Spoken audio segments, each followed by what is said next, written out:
महाराज जी, हमारे पिता 2009 में पधार गए थे। महाराज जी, पिता किसी एक डिपार्टमेंट का नाम लिखा है। अधर्म की कमाई, रिश्वत आदि से हमारा पालन पोषण हुआ। मकान जिसमें हम रहते हैं उसी पैसे से बनाया। उनकी इस गलती का परिणाम ये हुआ कि पूरे परिवार को भोगना पड़ा। माता जी का स्वास्थ्य बिगड़ गया, छोटा भाई नशे में चले गया और उसकी पधार गया। और कहते हैं उस मकान में रहना चाहिए क्या, उसकी गलती का परिणाम हमें भी भोगना पड़ेगा। हमारी बुद्धि गलत मार्ग पर ना चली जाए महाराज जी, हमें भयभीत हो। हाँ, अब नाम जप कीजिए और खूब नाम कीर्तन कीजिए। जड़ वस्तु है मकान, उसको हम पवित्र कर सकते हैं। पिता ने गलत किया तो जो कुछ परिणाम उनको भोगने को मिला, परिवार को मिला। अब नाम कीर्तन, भगवान की कथा वार्ता, भगवान की आरती पूजा, शंखनाद, अगरबत्ती, धूप बत्ती का धुआं, तो पूरा मकान पवित्र हो जाएगा। गंगा यमुना जल छिड़क दे, कभी किसी संत महात्मा को बुलाकर बैठाल के पवा दे, उनकी जूठन गिरे, घर पवित्र हो जाएगा। और आगे आपके द्वारा गलती नहीं होनी चाहिए।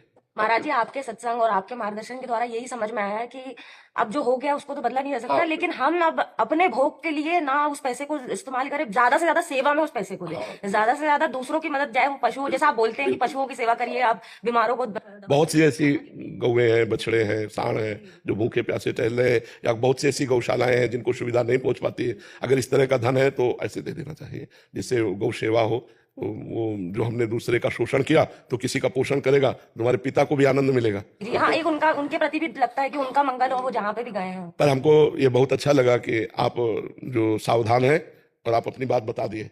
ये हम समाज को बताना चाहते हैं कि यदि आप अधर्म से पैसा कमाओगे, घूस से कमाओगे, बेईमानी से कमाओगे, तो तुम्हें तो भोगना ही पड़ेगा, तुम्हारे परिवार को भोगना पड़ेगा। हाँ बिल्कुल, इसलिए भले 100 रुपया कमाओ, मूंग की दाल और रोटी खाओ, साइकिल से चलो, लेकिन तुम्हारा परिवार बहुत बढ़िया रहेगा, तुम्हारा जीवन तो अच्छा रहेगा, तुम्हारा परिवार भी बहुत सुसज्जित हो जाएगा। और अधर्म से कमाओगे तो देखो, बुरे कर्मों के द्वारा कमाया हुआ धन कभी सुख नहीं दे सकता, वो जलाएगा, पूरे जीवन जलाएगा तुम्हें। ये बाहरी जो बेईमानी का पैसा है, निर्दोष को आप दंड दे दिए और दोषी को बख्श दिए तो पैसा आके आपके आग नहीं लगाएगा।